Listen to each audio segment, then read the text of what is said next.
নমস্কার বন্ধুরা, চুমকি রন্ধনশালায় আপনাদের সবাইকে স্বাগত।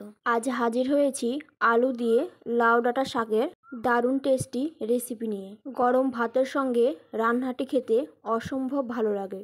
আশা করছি আপনাদের দারুণ লাগবে। এখানে আমি লাউ ডাঁটাকে ভালো করে কেটে ধুয়ে রেখেছি আর নরম কুচি লাউ শাককে এইভাবে কুচিয়ে নিয়েছি। ভালো করে শাক ধুয়ে তারপর কুচিয়েছি। এখানে দুটো মাঝারি সাইজের আলুকে লম্বা লম্বা পাতলা করে কেটে রেখেছি। রান্নার জন্য কড়াইতে সর্ষের তেল গরম করে নিয়েছি। রান্নাটা কিন্তু সর্ষের তেলেই ভালো হবে। এখানে আমি কয়েকটা বড়িকে লালচে করে ভেজে তুলে নিলাম। বড়িটা না দিয়েও কিন্তু আপনারা বানিয়ে ফেলতে পারবেন। আর বাকি ওই তেলের মধ্যে দিয়ে দিলাম হাফ চামচ পাঁচফোড়ন আর একটা শুকনো লঙ্কা। পাঁচফোড়নের একটা সুন্দর ফ্লেভার না বের হওয়া পর্যন্ত লো ফ্লেমে ভালো করে ভেজে নিয়ে যোগ করে দিচ্ছি কেটে রাখা আলু। আলু দেওয়ার পর আলুর পরিমাণ মতো লবণ যোগ করে দিয়েছি। এই পর্যায়ে মিডিয়াম ফ্লেমে মোটামুটি 4 মিনিট নাড়াচাড়া করব, যাতে করে আলুর গায়ে সুন্দর একটা ক্রিস্পি লেয়ার ধরে যায়। আর 4 মিনিট নাড়াচাড়া করার পর যোগ করে দিচ্ছি কেটে রাখা ডাঁটা যোগ করে দেওয়ার পর পাঁচফোড়নের সাথে আলু আর ডাঁটা খুব ভালো করে নাড়াচাড়া করে একটু ভাজা ভাজা করে নেব। তবে এখানে আমি যোগ করে দিচ্ছি পরিমাণ মতো বাকি লবণ আর দিয়ে দেব হলুদের গুঁড়ো। এতে করে ডাঁটা তাড়াতাড়ি মজে যাবে বা নরম হতে শুরু করবে।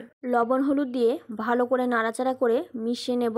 ডাঁটা দেওয়ার পর আমি আরও প্রায় 4 মিনিট মতো নাড়াচাড়া করে ভাজা ভাজা করে নিয়েছি। আর তারপর এখানে যোগ করে দিলাম কেটে রাখা শাকটা দেওয়ার পর ফ্লেমটা একটু বাড়িয়ে দিয়ে আবার একটু ভাজা ভাজা করব বা নাড়াচাড়া করব। শাক দেওয়ার পর শাক থেকে কিন্তু কিছুটা জল বেরোবে, যেহেতু লবণ দেওয়া আছে। আর এই জলে কিন্তু প্রথমে আমরা সবজিটাকে ঢেকে রান্না করব। আর ফ্লেমটাকে অবশ্যই লোতে রাখতে হবে। মিনিট 5-6 পরে আমি ঢাকনাটা খুলে নিয়েছি। এই পর্যায়ে দেখুন ডাঁটা আলু সমস্ত কিছু বেশ নরম হয়ে গেছে কিছুটা। এখন আমি আগে থেকে বেটে রাখা মশলাটা যোগ করে দিচ্ছি। এর মধ্যে রয়েছে 3 টেবিল চামচ পরিমাণে পোস্ত, 1 টেবিল চামচ পরিমাণে সর্ষে, অল্প পরিমাণে লবণ আর স্বাদ মতো কাঁচা লঙ্কা। সমস্ত কিছুকে একসাথে পেস্ট করে সেটাই দিয়ে দিলাম। আর এবারে এর মধ্যে 1 থেকে 2 চামচ মতো কাঁচা সর্ষের তেল যোগ করলাম। এটা কিন্তু অবশ্যই করে দিতে হবে। এবারে সমস্ত কিছুকে মিডিয়াম লো ফ্লেমে রেখে খুব ভালো করে কষিয়ে নেব। দেখুন খুব ভালো করে মশলার সাথে আলু আর ডাঁটাকে খুব ভালোভাবে কষিয়ে নিচ্ছি। এই কাঁচা সর্ষের তেল দেওয়ার জন্য কিন্তু রান্নায় একটা খুব সুন্দর ফ্লেভার তৈরি হয়। দেখুন খুব ভালো করে আমি প্রায় 4-5 মিনিট কষিয়ে নিয়েছি। আর তারপর অল্প পরিমাণে জল যোগ করে দিয়েছি। এখন আমি যে বড়িগুলো ভেজে রেখেছিলাম সেগুলো গুঁড়ো করে ছড়িয়ে দিয়ে আর তারপরে এখানে আমি যোগ করে দিলাম হাফ চামচ পরিমাণে চিনি। রান্নাটাতে একটু মিষ্টি দিলে খেতে ভালো লাগে। ঢাকা দিয়ে রান্না হতে দেব। মোটামুটি মিনিট 5 রান্না করে নিয়েছি। আর তাতে করে আমাদের লাউ ডাঁটার শাক আলু দিয়ে রান্নাটা একদম কমপ্লিট। দেখতেই পাচ্ছেন দেখতে কতটা সুন্দর হয়েছে।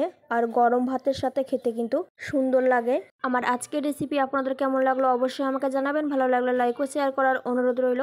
আমার চ্যানেলে নতুন বন্ধু হয়ে থাকলে চ্যানেলটি সাবস্ক্রাইব করে নেওয়ার অনুরোধ রইল। পাশে থাকা বেল আইকনটা অবশ্যই প্রেস করে দেবেন, কারণ আমি চ্যানেলে যখনই কোনো নতুন রেসিপি শেয়ার করব নোটিফিকেশন আপনাদের কাছে পৌঁছে যাবে। আজকের মতন এই পর্যন্ত। আবারও হাজির হয়ে যাব নতুন কোনো রেসিপি নিয়ে। ভালো থাকবেন, সুস্থ থাকবেন। ধন্যবাদ।